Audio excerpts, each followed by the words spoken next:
যে মানববন্ধন আপনারা অংশগ্রহণ করেছেন, আপনাদের এই স্বপ্নদৃষ্ট উদ্যোগ দেখে আমাদের জেলা প্রশাসক মহোদয় অত্যন্ত খুশি হয়েছেন এবং তিনি আমাদের আশান্বিত করেছেন ভিক্টিমের পরিবারের পাশে থাকবেন এবং দর্শকের জন্য সর্বোচ্চ শাস্তি হয় সে ব্যবস্থা উনি করবেন।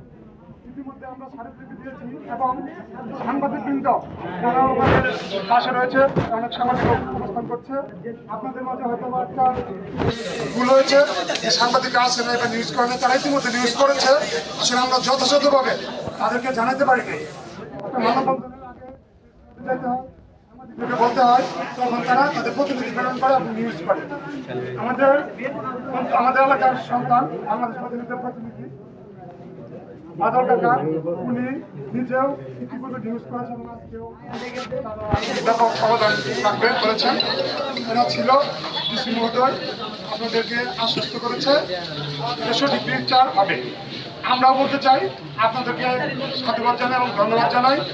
আগামীতেও যদি কোনো অন্যাচার হয় আপনারা সবাই পাশে দাঁড়াবেন এবং ধর্ষণ যেন আর না হয় এই চিকুনিয়ার বিচার দিয়ে আমরা পূর্বাঞ্চলে নিশ্চিত করবো, আর কেউ যেন দর্শন করে সাহস না পায়।